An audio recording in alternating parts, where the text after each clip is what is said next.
Hello, everyone. Welcome back to the show. So, we are very excited today because we are coming to the podcast with a completely new topic, new to our listeners, but definitely not something that is new to Lily.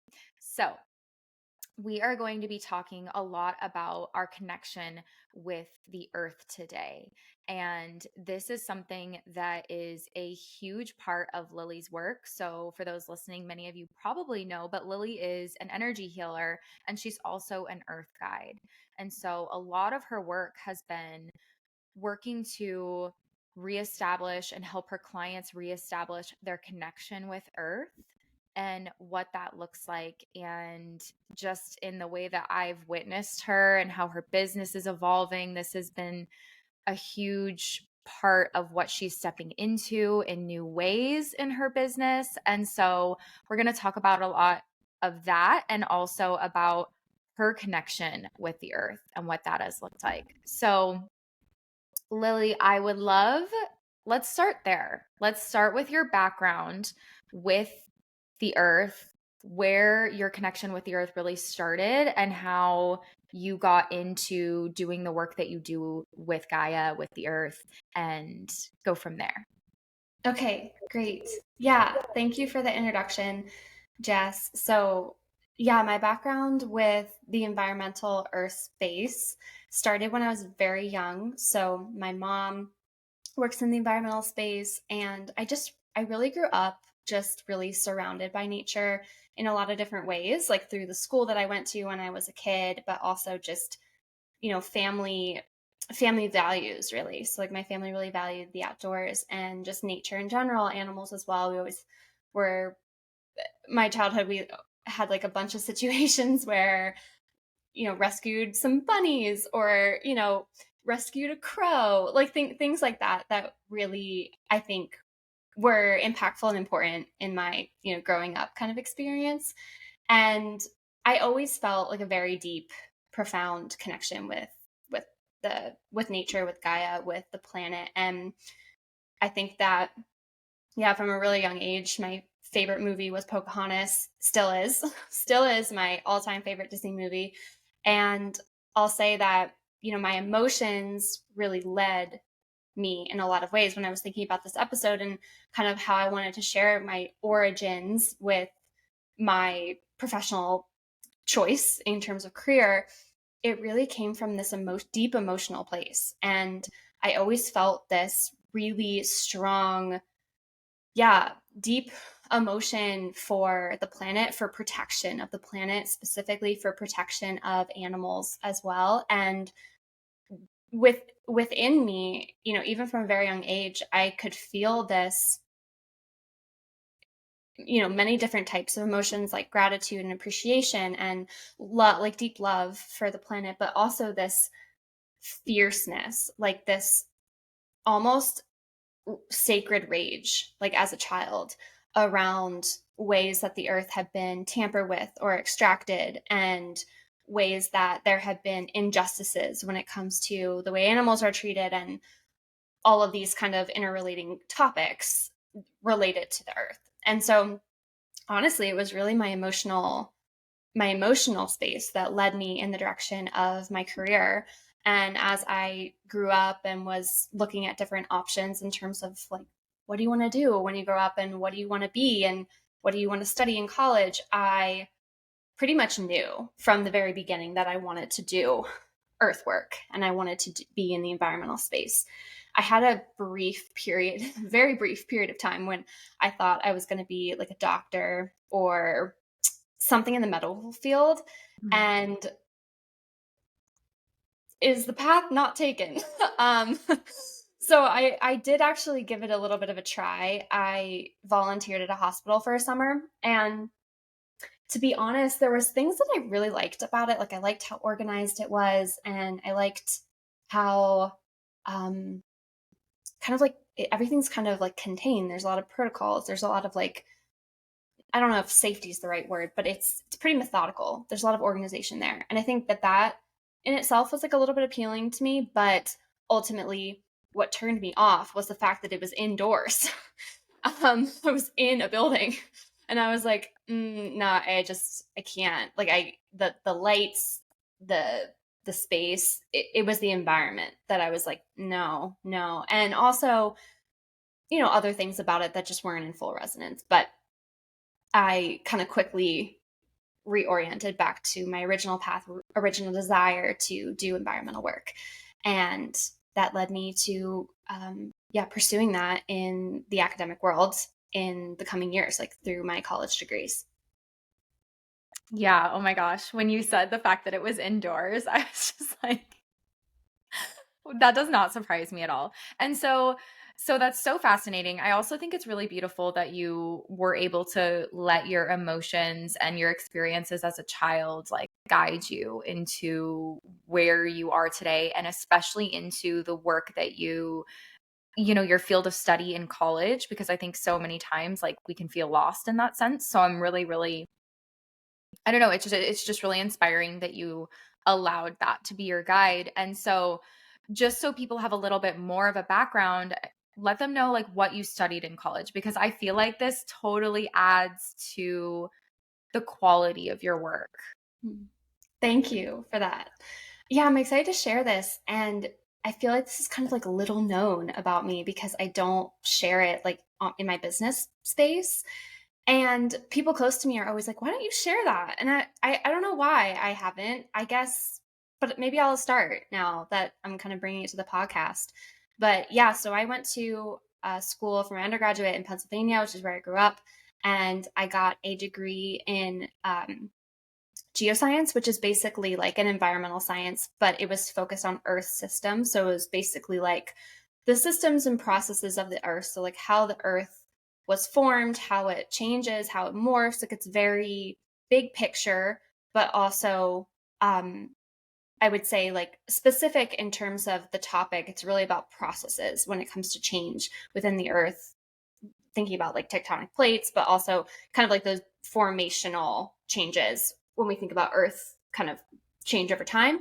But it also included a lot of different things. Like it included astronomy. So we took astronomy. There was different classes like that had field work associated. So we would go out and we would identify rocks. So there's a lot of geology situations there that we did. We did a lot of like field work and looking at different rock formations. I actually went to Costa Rica in my final year. I think it was my final year of my undergrad. I went to Costa Rica and we looked at volcanoes. And we also just kind of looked at how the whole Costa Rican landscape was created and built, and kind of the different geological processes that go along with being such an active volcanic place. So that was like very different from where I grew up in Pennsylvania. So it was really interesting for me to see how it was different there. And obviously we got to do more than that too. Just got into the culture of Costa Rica and all of that. And even like the ecological parts of it, which I was always really fascinated by too. So we did like different rainforest tours and got to see different species, which I loved. And that was not really a focus in my degree, to be honest. And I was always kind of sad about that. I always wanted more of a wildlife focus or like an ecological focus, but that just never really happened. And I chose that major because I thought it would give me the strongest kind of foundation to stand on in terms of moving forward into more like specific avenues of that career space. And I think it did. So I moved on to my master's degree, which I came out to Idaho for. I'm still in Idaho now. And again, I pursued an environmental related degree. So I got a master's in, it's called Natural Resources and Society. So this is where I brought people into the picture, which I always have had mixed feelings about. I'll get into that later. But I'm a social scientist. And so like that's my title. And I study people's interactions with natural resources, and I study how people interact with the land and interact with the earth.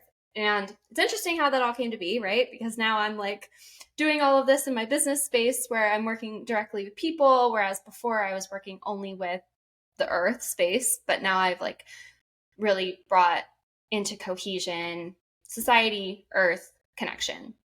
So in my current in my degree with in my master's degree, it was really challenging. Like it was really hard. I would say primarily because of the pace of the work. Like it was like a 2-year sprint, and I've talked about this a little bit before, but I had definitely a burnout episode after that experience in my master's, and that brought me more into the healing space. However, I never lost touch with what I studied and what I um, you know, got out of that degree, which was people's perceptions of the natural world in a lot of ways. And I did a lot of research on that. So I would go out and I would talk to people about their perceptions on different environmental qualities, like such as drought or other kind of environmental things that are happening, such as climate change. Like, hey, what do you think about climate change? How do you perceive that? How are you working with that? As I often talk to people who had a livelihood connected with the land, so ranchers, farmers, people of that nature. So I got to know how people who work really intimately with the land navigate these different environmental issues, while also kind of like building my understanding of how people in general like connect with the landscape. And, obviously this is site specific, so it's local to where I am here in Idaho. So people's interactions with the land will be different based on where they are on the earth and what they do. But this was kind of my experience, or like immersion into that, was like in this rural kind of landscape in Idaho, where there is a lot of place-based sustenance living, which is like basically living off the land. So that was kind of my experience with my degrees and kind of what they added to my understanding of the earth. And it, more in this academic like streamlined sense, which I think varied. It kind of took me away in some ways from like that emotional connection, but there was often times in my degree where I would like get glimpses of that and being like, okay, yeah, this is why I do what I do, like this is why I love what I do. So it was woven in, even in this more like kind of like streamlined academic space. Yeah. And so because I totally agree with earlier when you were like, yeah, people in my life are like, why don't you talk about this more? Because I've learned so much from you in this sense. And you have blown me away in certain things, like certain experiences with regards to this background that you have in studying the earth. And one example of that is when you were in Sedona, and Sedona's in the desert. I really want to share this. So Sedona is in the desert, okay, Arizona. And Lily was there by herself. She was doing a solo retreat. She kind of talked to that about that in her Arizona episode a little bit, or the Arizona episode. And she was tuning in, and she sent me a message, and she was like, I immediately, right when I got here, I felt like so much mermaid energy and so much like underwater energy. And I was just like, why am I feeling mermaid energy? I'm in the desert. And then she like looked at the rocks and she was like, huh, those rocks show signs of having been underwater. And she knew this from her degree and from her studies of the earth. And she was like, okay, and then she looked it up, and Sedona was in fact underwater way back when. And I was just like blown away by this, because it is a prime example of how your background, which, as you mentioned, really has established this foundation for you, and almost it like marrying with your intuitive gifts. And so I would love to hear where you are with that, and what that's looking like for you, and if you feel called to share anything that's, I don't know, very important around that and how that's evolving. Hmm. Well, thank you so much for that compliment.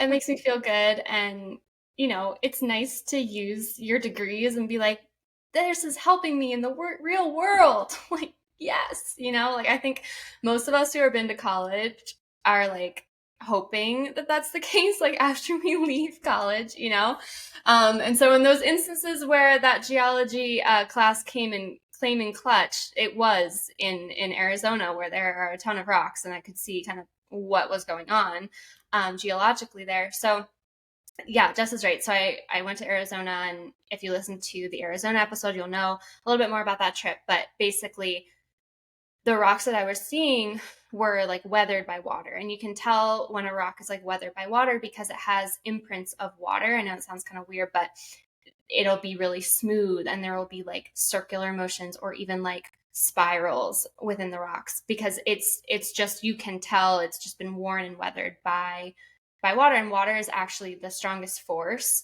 that's like exists on the planet, because it will its nature of being so flexible actually allows it to be like the most powerful.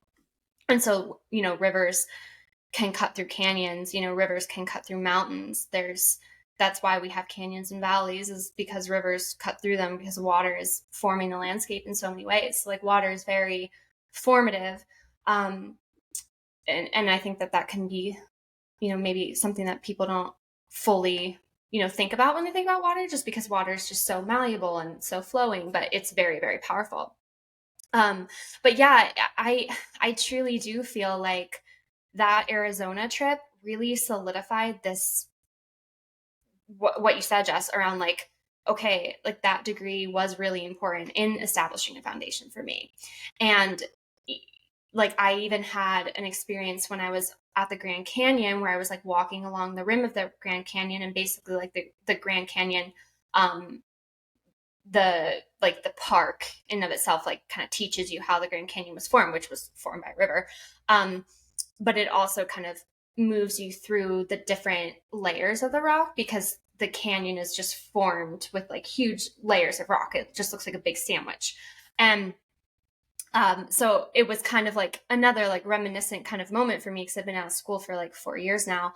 And yeah, it was just interesting to be like, oh yeah, I know this. And yeah, the way that the earth is formed is like something that's familiar to me. And I feel like that's really valuable in the work that I do now, because yes, you're right. Most of my work is now kind of in the more spiritual realm when it comes to working with the earth, but it's all interwoven. And it's like the more we understand something from many different angles, like the more things will click in. It's like when you do a card pull and you pull one card, and it's like, yeah, like, okay, I know what that means. Like, that means something to me, and that might be great.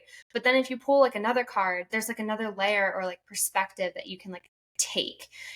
And so that's the way that I kind of view my academic background paired with my intuitive kind of like earth connection space that I work in now in my business, because it's not really one without the other. And I think that, yeah, I think it does provide, I don't want to say like credibility, but like it does in a way, because I really have like devoted myself to this like body of work in ways that most people don't know or like don't see. So yeah, I do feel I'm glad that I did. I'm glad that I did. And even though I've taken kind of a route in my business that isn't necessarily like utilizing my degree in like everyday ways, it still has, it's like, it feels like my like internship with the earth, and like these like different parts of it have all been kind of like part of just how I operate now.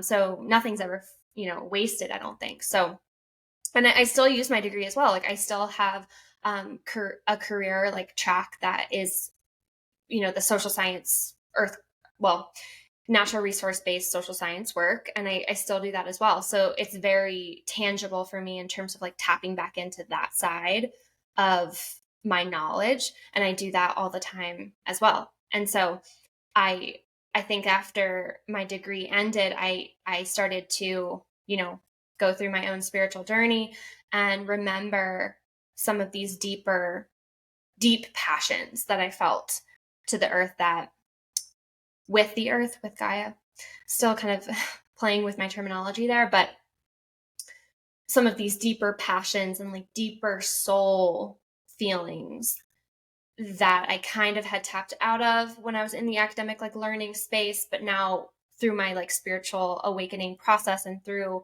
my healing, really my body healing, my body kind of led me back to the earth in a more spiritual sense. So I never really left my work with the earth, but I definitely didn't have the same kind of energetic, emotional, spiritual tie my whole life as I do now and when I was a child. So bringing that back in through my business, but also through my own just healing journey, really has been so rewarding for me and has felt so right, really right. Okay. So I would love to go there to like your passions within it and like that connection point specifically, because what I am so curious about is, I guess we can start like with what, because a lot of the work that you do is like reconnecting people to the earth, right? Yes. Yeah. And so I really want to know more. And I'm sure, like also guiding listeners there is, what does reconnecting with the earth look like? So, what does that look like for you, which you kind of alluded to was with your body? But I'd love to hear more about what that looks like in your everyday and what that is experienced, how that's experienced for you. And then yeah, let's just start there because I have other questions as well. Okay. Yeah, these are really great questions, Jess. Thank you. Yeah, so I do. I work a lot with connecting people to the earth in everyday ways, but also in like a deeply profound, like spiritual sense. And so I'm sorry, can you repeat the first part of it? Like what you were asking in terms of like how, I think it was like, how does that like connection kind of like play into my work? Can you repeat that? Sorry. So you had mentioned that within the work that you're doing now, you found that passion again in that connection with the earth. And so I was wanting to dive into that passion point.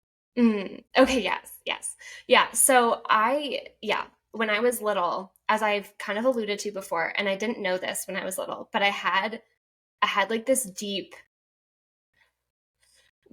like sacred rage around how the earth has been treated. And I didn't know that, as a child, I have sacred, like that's not something we think, but like that was very like it was like this uncontrollable well of like emotion where I would just like it would like come up through me and I would just like cry and I would be like processing it. And again, like that's what led me down this path because that is something when you feel that, and like this, Jess, because like you are really connected to your emotional experience as well. That's something that like cannot be denied, and so I have always thought in my mind, and I actually had this really profound moment when I was hiking by myself like a couple of years ago when I first like started my business, had this really profound moment where I was like, this, like my connection to the planet, like my connection to the earth will always be at the forefront of like what I do. And as long as that's true, then like I can't go wrong. And at that point, I was really struggling because I was like moving into the energy healing space and I was doing healings with people, not that I'm like healing them, but I was facilitating these healing spaces with people. And people it's very different working with people than working with the earth. Earth is very easy to work with. People are not so easy to work with. And I mean, I love my clients. I love my clients. You guys are great, but there's a difference because there's a lot of baggage with people. There's a lot of karma, emotions. There's a lot going on, and there's a lot of responsibility as well. With the earth, my passion was always there. I always felt so held by her, and it was like I never had to prove anything. Like I never had to do anything. Like I was always just there doing my work with her in whatever conscious or subconscious way that was. And so when it comes to like the specific kind of like passions that I started to develop like as a child, it was really around animals. That was like a really big one for me, especially like injustices, but not in the kind of like domestic sense, like more in the sense of like wildlife and um like extinction of species and like lack of connection between habitats. So like one thing that I really started to love was this idea of like how can we reconnect habitats like all across the planet, all across the landscape to allow animals to continue to migrate and do what they need to do in terms of moving across the landscape. Because what we've done is we've put in a lot of roads and fences that kind of stop any kind of migration. And so certain species need to migrate and they can't. And for some reason that really spoke to me. I think it has to do with like this feeling of like can't go home, or like can't travel, like can't do what you need to do. And like that speaks to me personally because that's really important to me. And so I could really feel that, like I can, like it's coming. I can like feel it like coming up in me. Like it's a very strong pull. But that is definitely something that was kind of like a pinpoint when it came to like passions. But then also I'll speak to the movie Pocahontas. Something that really, really was passionate, filled me in so many ways, was this reverence for the earth and this indigenous kind of connection to the planet. Yeah. And the premise of the movie, if you haven't seen it, is basically like the white settlers like come into the indigenous land, and the white settlers like try to like teach the indigenous like how to live better. And Pocahontas basically shares that like that they don't need to be taught, like they don't need to be taught, like they have this deep love and reverence for the earth that is so anchoring for the human collective. And I think that we've lost that in so many ways. And so bringing that back into the picture hasn't been another really, really big passion point for me. But on a very much like a spiritual, like collective level, like in a way that isn't necessarily about like recycling, although like I do that. Like I do all of those things that are like more tangible that I can like talk to people about. But what I really feel like my journey is walking in that way and having people see me really connected and be like, how do I do that? And that only comes from embodiment for me. And so for me, it's never been so much about teaching like the nitty gritty of how to be more sustainable, but it has been modeling a deep connection and reverence for the earth and my relationship with her. Like modeling my relationship has been, feels to me like one of the most passionate things, and something that feels like really on purpose for me. Yeah, and that was going to be my next question, because I feel like just like as you were speaking, about Pocahontas, because I've seen it as well, and just, seeing how the indigenous people, they live and work with the earth. And like something that you've shared with me is that some of the most spiritual people that you've met are farmers, because like but they're spiritual in a very different way. They're spiritual in the way that they're so deeply connected to the earth.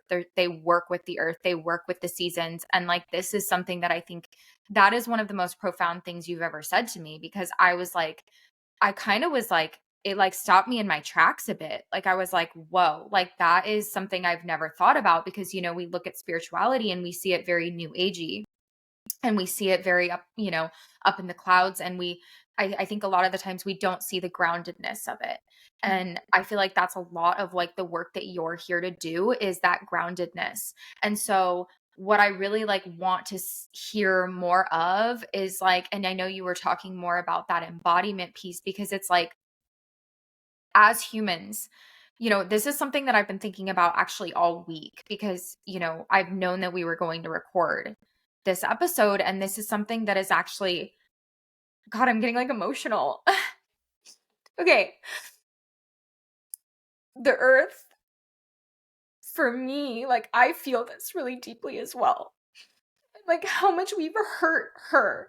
And like it hurts me to see like the food industry, not only because, we've hurt the earth, but also animals, and then fashion, and just like so many ways that we live, like the littlest things, like, when I use a paper towel, I don't think about like where it's going. And these are just like so many things that we as humans, I feel like we're a bit ignorant to the ways in which industrialism and the ways in which, we've evolved as a society, which is very important. We've had to evolve. But I think it's like this piece of like, how can we come into that connection of reverence to the earth kind of like beyond that, you know, what you mentioned. We try to recycle, we try to do these things that are sustainable. And I guess like from your experience, like what does that look like for you in the way that you reconnect, in the way that you have and embody that respect for the earth? Like, can you share more about like what that looks like for you? Yes. Yes, I can. And yeah, it is like a really deep, there's a lot that I think we can process for her. And I think we're both kind of on that path in a way.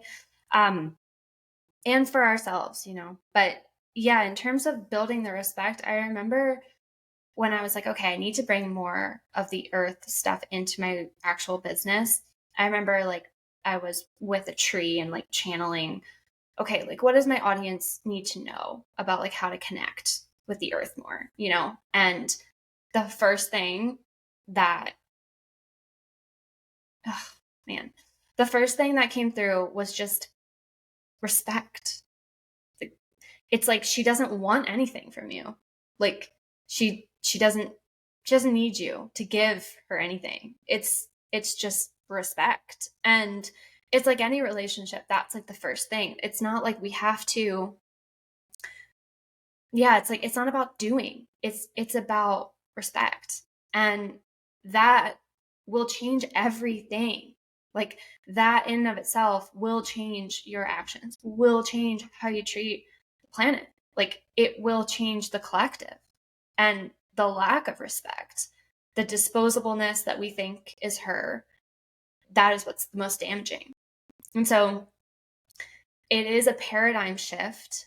And I believe that that's why I was pulled to the social science realm, because I needed to talk to people and I needed to be with people. I didn't need to just be kind of like doing conservation projects with just animals. Like I needed, because I know that I'm here to make change in this way. And so starting with the respect, and I mean, if you're listening and you know, you're new to this, I feel like the earth just being like, so I feel Gaia, and it's just like she's very warm. Like she's very like open and smiling and warm, and like she's like, this isn't scary. Like this is just respect. This is, and here's the thing too. So if we think about, you know, spiritual path, when we think about, okay, what does it mean to be on the spiritual path and we're ascending, you know, XYZ. And if you kind of fall into that camp of thinking where we're all kind of like ascending, right? The only way that we get to ascend through the spirit, like in a spiritual way, through the human body, is to have a place to do that. And I was reading a book recently, and it really spoke to me the way that they put this. They were saying how, you know, Gaia, Mother Earth, has willingly volunteered to do this, you know, to host us, you know. And like how amazing is that, you know, just to think about it from that perspective. Like she's a willing host, and she's also just asking for your respect. And it's like any relationship, any relationship. And like how would you, I'm like reining in the emotions as they like wave through me. But how would you treat a friend? How would you treat your partner? How would you treat your family? And it does really come back to that simplicity. Yeah, I completely agree in what you said, where it's like, I feel like once you develop that respect, it will just shift the way that you do act toward the earth, toward Gaia. And and I think that that is it's not as tangible, but it is in the sense of it's like the underlying root of the tangible things.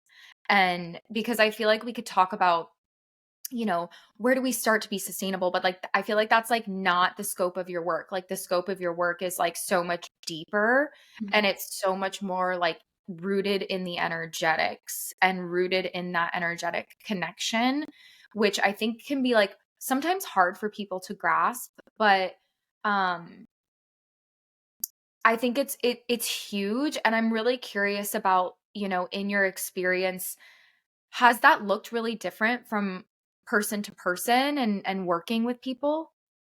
Yeah, I think so. And you're right. Like for some reason, I was never drawn to like the sustainability space.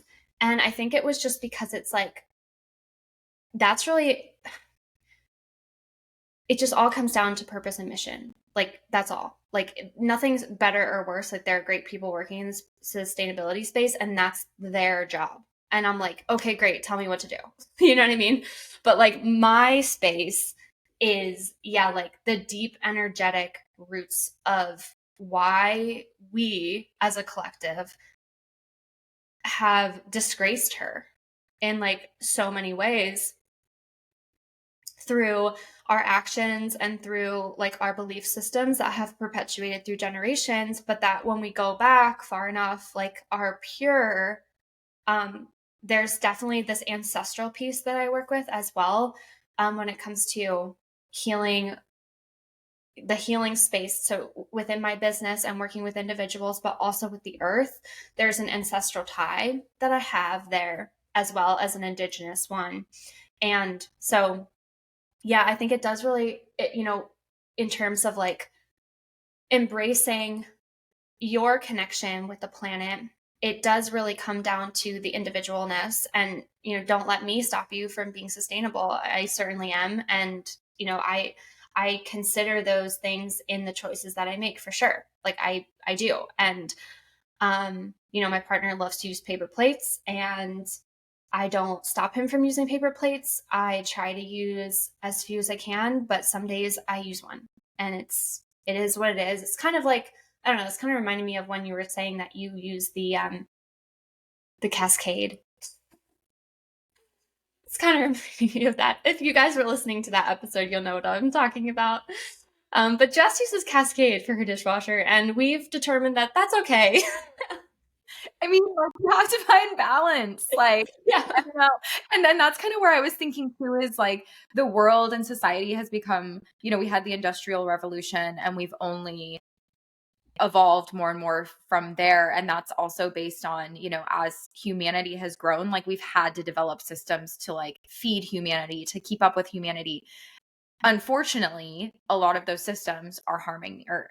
But it does kind of go into, yeah, that play of like, we're also living in this really evolved time. Do you know what I mean? And so, like we have to be in our reality, but also it's like, how can we at the same time come back to that reverence, come back to that respect? And so I feel like it's finding that and working with that. And yeah, I mean, I don't know. I don't have an answer. I think that's just an observation that I wanted to bring up. Yeah. No, yeah, it is. It is about finding it's about finding your balance. We're not self-sacrificing here. That's not the point. But I just want, if you're listening, and I'm thinking about this too, it's like what actually influences you? Is it someone like telling you what to do? Or is it witnessing someone have a magical, profoundly deep experience in a spiritual way? Like for me, it's the second one.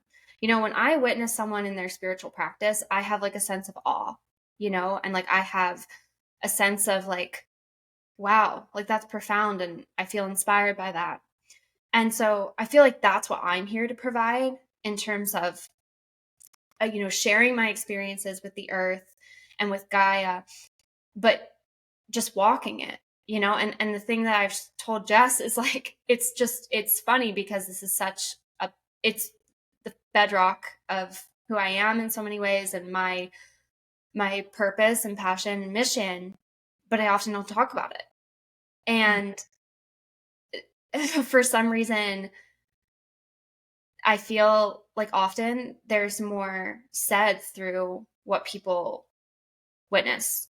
And that isn't coming from like,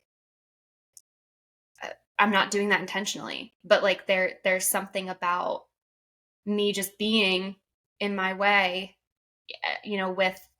with the earth and the way that I interact with her and being able to be witnessed in that. And sharing here on the podcast is like so it inspires me so much. It makes me so excited to like actually put words to it because it is like more difficult for me to put words to this because again, like I'm not drawn to teaching about sustainability, or like teaching how to like, live a more, environmentally conscious life. Like I'm not really drawn to doing those things. So finding a medium, has been kind of a challenge. And I think there's also a lot of vulnerability in it for me. And I haven't really touched on this yet, but there's a lot of vulnerability that I have around this connection that I do, because I was made fun of for it, like for quite some time, when I was younger. And, again, that was just part of the journey, I think, of like me pushing away and then coming back. And so, yeah, I'm grateful to have the space to share today. Yeah. Yeah. And I'm grateful that you are sharing. And because it is something like going back to that embodiment piece, ever since like you have come into my life, you have influenced me to want to reconnect to nature, because as someone, like I always joke, I'm a city girl and we know that, right? Like Lily and I have talked about this too. It's so funny because like we're so close and we share so many of the same values and beliefs, but we are so different in the way that we live. And that comes from, me, I'm a more city urban vibe, and Lily is much more like rural in nature. And what I've really taken away from like witnessing you in that, especially like visiting you and whatnot, is just this like, it is like a level of it's like groundedness. Like it's a very grounded energy. Like being in your energy is very, it's very grounded. And I think that that is also something that you bring, in the way that you share on your stories. And, you do give glimpses into when you're out in nature. And I think that it kind of is hard to talk about, because I know what you're saying in the embodiment piece. Like it's hard for you to like talk about it. And, but like give listeners insight into like the way that you do go out in nature and like what that looks like for you. Because I think that that's a big part of your life that people don't fully get to see. And the only reason why I say that is because I know it's a big part of your life, and you know what I mean? So Yeah. just speak on that a little bit more, like let them hear it. Oh, I love that. Yeah, it's huge. And here's the thing, I never take my phone. Like, that's the dilemma, right? Like, I don't have the same connection when I have my phone in my hand. And so I'm like, do I sacrifice that? And the answer is usually no. So yeah, every day, I'll just share a little bit about my practice. So every day, I, I wake up, I have breakfast, do what I shower, whatever, and then I go on my walk. And when I say like I go on my walk, like I do walk, like I walk to a park near my house, or like if I'm staying in a different place today, so I'll like go out in the woods. But I'll go out and then I'll like give myself space there. So although getting some motion in is like important for me, when it comes to like my connection, I usually need to really pause. And so I'll pause like in nature, connected with nature, and I will just feel her. Like one thing that I think that we get wrong in the spiritual space is like all the protections that we put up, which is great. Like, how many messages I've received around protections as like a Pisces, very empathetic, those kinds of things. But that when you're in nature, you can let your protections down, because that's how she can like enter into your field and heart.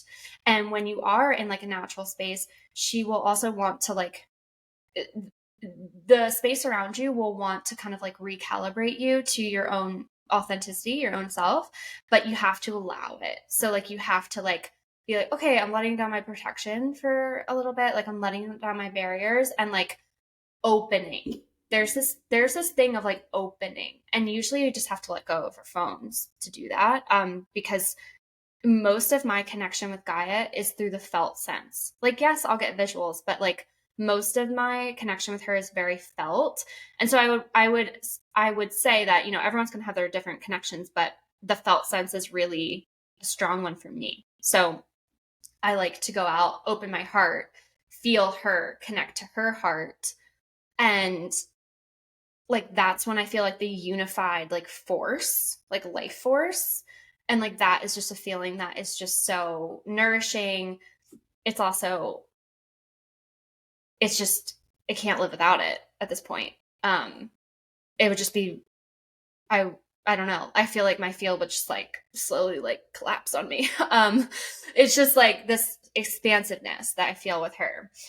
Um, and then, it changes. Like when I'm in a really, when I'm feeling down, like when I'm struggling, like I go to her for comfort. Like 100% I go to her for comfort. And she is always there for me. And so, uh, I feel the most sense of reliability with her. And one thing that I love to do as much as I possibly can is like lay my whole body on the earth. And this is a practice I started when I was healing. And I was like, I don't know why, but I have this like very strong desire to ground. And I started learning about grounding. But at first I didn't know anything about grounding. And so I would just lay my whole body on the earth and I would just receive. And somehow it made me feel better. And I started to catch on. Like I was like, okay, this is helping. And so through that, like it was a replenishment of my own body, but in a way I'd never experienced before. And so now I continue to do that. And some days I feel like I really need to be recharged. And so I'll go out and I'll do that. And then other days I feel like I can do like more work with her in terms of just like being, or if there's something that I want to tune into, like sometimes I'll do that. Something that I've been doing more so is connecting to different lands that I'm not on. So connecting to like different parts of the US or like different parts of the world to receive from those areas too, and just feel into the resonance that I have with those places while I'm not there.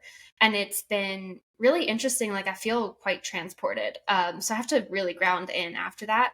So that's kind of a practice that I've started to get a little bit more familiar with. I've just been planning some travel this coming year, and this was brought to my awareness by a mentor of mine. She was like, "Hey, you should try this." And I was like, "Okay." And so I have, and it's been really interesting so far. So that's a couple of the things that I do kind of like on a daily basis.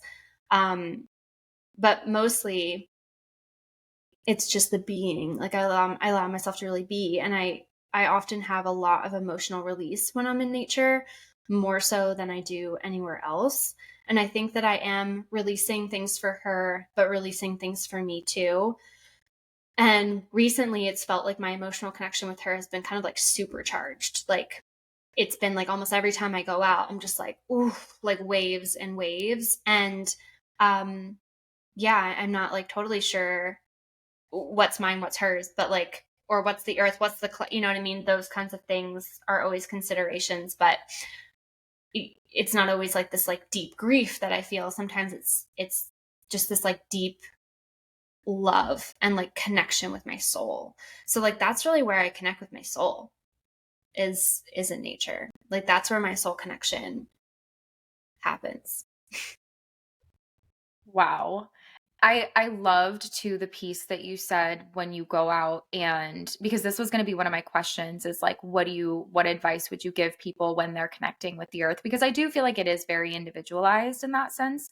And you mentioned, just like letting all your guards down, and that's how you let her in. And the second you said that, I was like, whoa, received. And I feel like that is so universal. Like I feel like everybody can practice that and almost like, start there with it, especially if, if you are like me and you live in a city and you're not as connected to or you don't feel as connected to nature. I mean, there are so many ways. It's like you have to go outside, you know what I mean? There are so many ways that you can connect in just the littlest of ways. And so I think that that's really a key piece as well, is meeting yourself where you're at and starting there.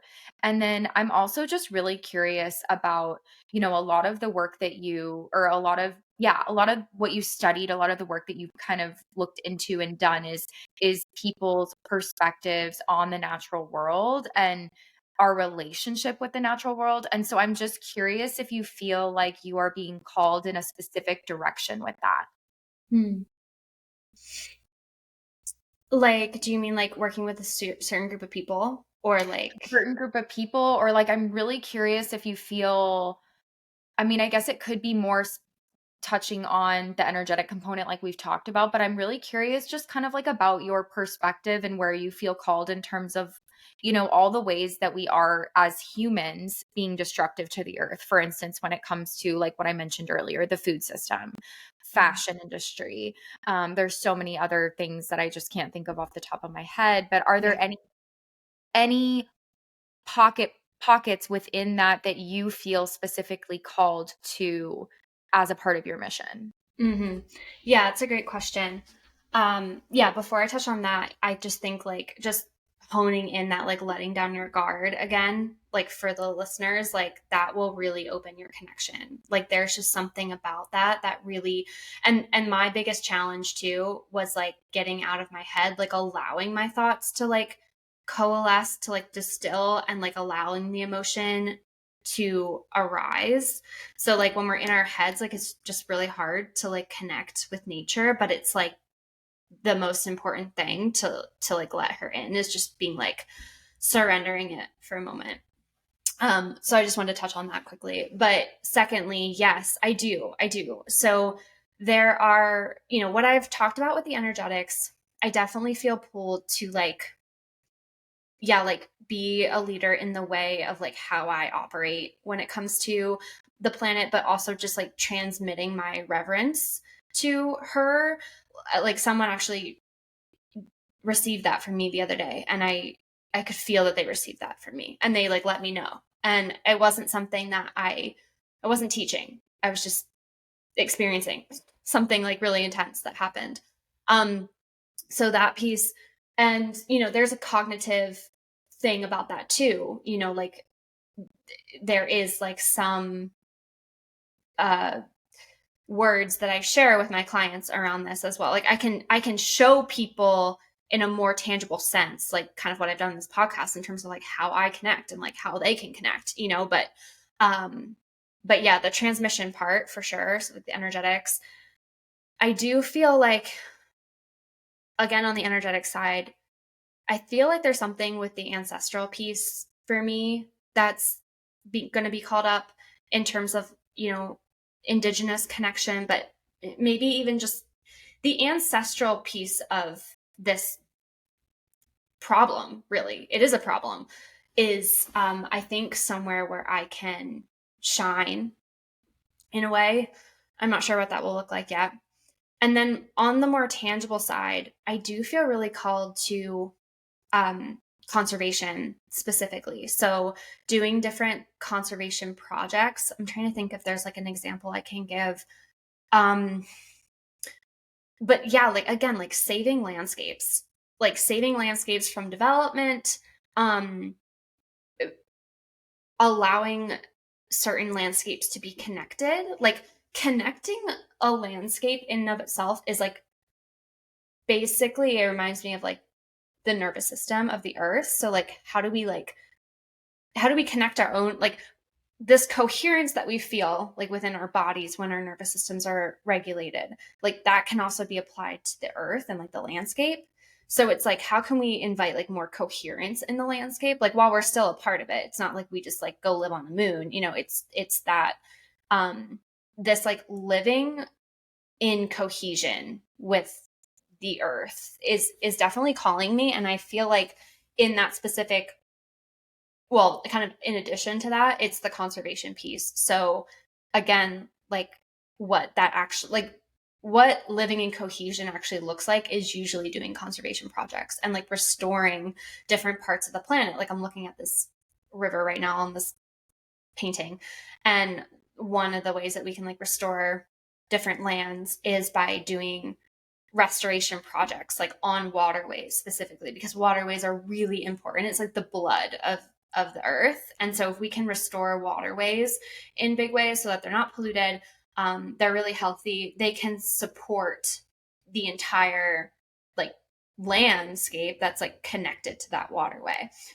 So yeah, restoration is another kind of piece of the conservation puzzle that I've been considering. And then something that has popped up in my awareness kind of recently is ecological design, which I'm like really excited about this potential for me in like some capacity is basically looking at the human wildlife or human wildlands interface. So like how do we create more flow within a city structure and like a wild landscape, and like how do we kind of create more ecological based design within a city or within like an urban development that will bring nature in more so like people like you can like connect more deeply. And yeah, it's this very like this teamwork element that we can bring in, between our development and the earth and like what she needs and her will really too. Um, so yeah, those are a couple things that I think are really interesting and that have been kind of on my radar in terms of what I feel like my purpose is in this way. Wow, the ecological design piece is so fascinating to me because, again, it's about, I feel like there's so much that as humanity we've evolved, and I think there's a lot of beauty in that. But it's like, it's almost like, how can we innovate in a way that's like going back to that reverence of the earth, but not so much to like cavemen days. Do you know what I mean? It's like, Yeah. obviously, we're never going to go back to that. Do you know what Yeah. I mean? And there's like so much talk about, especially in the spiritual space, there's a lot of talk about going and living like off off the grid, and just becoming very self-sustainable. And I don't know, that for me has never sounded super appealing, just because it's like, okay, but isn't that kind of just like rejecting like how far we've come as humans? Like, is that really the way to go? And I'm just speaking from like my personal perspective here. But when you said the ecological design, it's almost like, wow, that sounds like the way to like go into a city or create cities in a way that are like welcoming nature in. It's like, I feel like that's like meeting humanity where we're at, and also like taking us back into nature in a way. Hmm. Does that make Yeah. sense? Yeah, I agree. I think it's less of a stretch, Yeah. and I think that we have so many tools. Like the thing that's just coming through is like it's simple. It's so Mm. simple. It's so simple, and yeah, it's not, because we have all these things that like we need, like need is like one of those words, relative, but like but it can be more simple, and that can come through in in how we design, and like you know it the simplicity is going to be key moving forward. And I think that some of these ecological designs I've been looking at, um yeah, they like the word that's coming is like it's like an orchestra.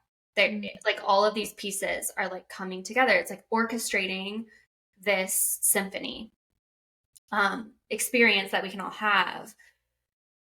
And yeah, it should be very interesting where that space, which is very up and coming, continues to develop. Like specifically in places like Austin that are so like progressive and forward thinking, I could really see that area kind of like taking off in that direction, to be honest. Oh yeah, me too. Me Hmm. too. So that's really exciting to me. So I'm Yeah. really excited that you shared that. So, wow, as we're wrapping up on time, um, is there anything that you feel wants to be said? Anything that you want listeners to really walk away after listening to this? What to walk what you would like them to walk away with? Just any kind of like closing the space. Anything that wants to be said. Yeah, let me just see.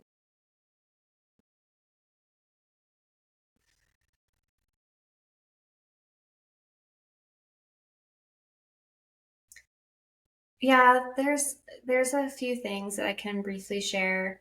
So, one is the authenticity piece that I think sometimes emerges when we connect back to nature. So I just want to float that. If that's something that you want to develop more of, that can really, your connection with nature can really connect you to your own nature, your own like original nature. And this like authenticity piece, I think, can be really, really like that can really expand people. Like that can like be like a supernova of like expansion is like what I'm feeling. Um, when we connect back to that original nature that we have within ourselves and like that authenticity piece. And I think nature can do that for us in some ways. Again, if we allow it and if we have the intention for it too. So yeah, I'll offer that as a closing statement for you if you're listening and you're on the path of evolving in whatever way that looks like to you, and if you want to develop more of this inner connection with self, that could be an avenue for you to pursue. Wow, that was really beautiful. I needed that. Mm. Yeah, I'm glad. Well, okay. Thank you so much, Lily. And I'm so excited this is a topic for those listening. We're going to continue bringing this topic in new ways. We really wanted to start with Lily's work, being that she's the co-host of this podcast. And we were like talking about it and we were like, like our listeners don't even know this aspect of her. And so we really wanted to give you guys this insight into Lily's life. And, there's so much that she does kind of, I would say, like behind the scenes in her life and in her work that is contributing to this. And so we really wanted to give you insight into that today. And there is going to be more to come. So thank you, Lily. Thank you, Gaia.